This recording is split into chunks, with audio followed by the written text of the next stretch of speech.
Welcome to colour বার। সঙ্গে রয়েছে আমি অনন্যা। শুরু করছি বিনোদন জগতের স্পাইসি লেটেস্ট খবর আর গসিপ নিয়ে এন্টারটেনমেন্ট বুলেটিন কালার বার।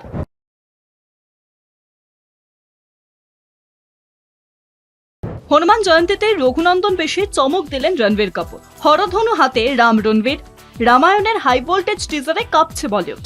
ভারতীয় সিনেমার ইতিহাসে রণবীর কাপুর, সাই পল্লবী, যশ অভিনীত রামায়ণ যে স্মরণীয় হয়ে থাকতে চলেছে সেটা এহেন হাই ভোল্টেজ টিজারেই স্পষ্ট। কাঁধ পর্যন্ত লম্বা চুল, কপালে রাজ তিলক, গেরুয়া বসন, রামের অবতারে এক প্রকার ছক্কা হাঁকালেন সুপারস্টার কাপুর। আসলে রণবীরের রাম অবতার নিয়ে বরাবর কৌতূহল বিরাজ করেছে দর্শক অনুরাগীদের মনে। বিশেষ করে অ্যানিমালের মতো উগ্র পৌরুষের ছবি করার পর একেবারে বিপরীতধর্মী চরিত্র রঘুনন্দনের ভূমিকায় তার অভিনয় করা নিয়ে আপত্তি উঠেছিল ইন্ডাস্ট্রির অন্দরমহল থেকেও। এবার রঘুনন্দন বেশে যেন সেসব নিন্দুক সমালোচকদেরই যোগ্য জবাব ছুড়লেন কাপুর নন্দন। দর্শক অনুরাগীদের ভবিষ্যৎবাণী, এই সিনেমা 1000 কোটির গণ্ডি পেরোবে।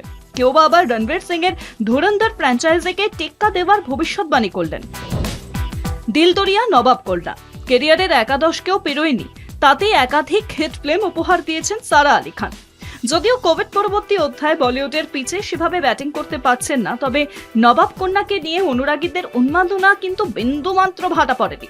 সহজ সরল ব্যক্তিত্ব বরাবরই মুগ্ধ করেছেন সারা। এবার বাচ্চাদের শিক্ষা প্রতিষ্ঠান গড়ে তোলার জন্য আন্ধেরির বাংলো ভাড়া নিয়ে ফের চর্চায় নবাব কন্যা।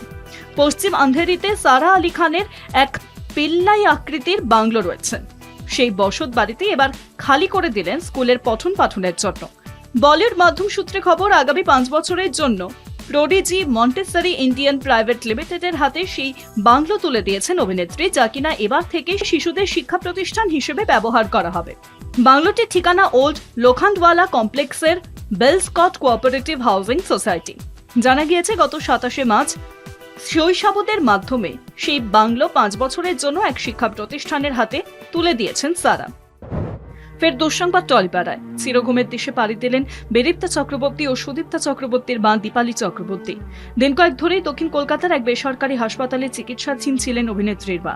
বৃহস্পতিবার সকালে সেখানে শেষ নিঃশ্বাস ত্যাগ করেছেন দীপালি চক্রবর্তী। জানা গিয়েছে মস্তিষ্কে রক্তক্ষরণের জেরে অত্যন্ত আশঙ্কাজনক অবস্থায় তড়িঘড়ি হাসপাতালে ভর্তি করা হয়েছিল তাকে, কিন্তু শেষ রক্ষা হয়নি।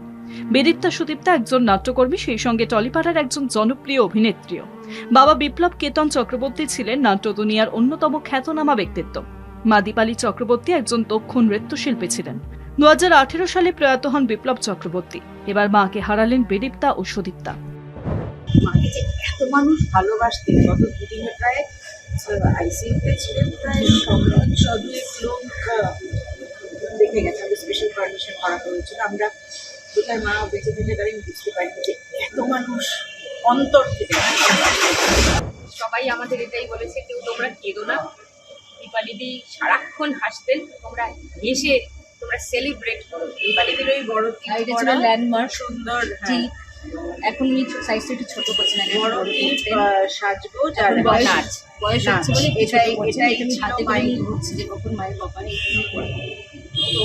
তো সেইভাবেই মাকে মনে রাখি। শেষ মুহূর্তে মা প্রচন্ড নেচেছেন, আর তারপরেই আজকের কালার বার এখানেই শেষ করছি। দেখা হচ্ছে পরবর্তী এপিসোডে। আমাদের এই স্পেশাল বুলেটিন কেমন লাগছে কমেন্ট করে জানান আমাদের ফেসবুক পেজে, ইনস্টাগ্রামে, ইউটিউব এবং এক্স হ্যান্ডেলে। অবশ্যই নজর রাখুন অন টিভিতে। অন টিভি, টিভি অন তো মিউজিক অন।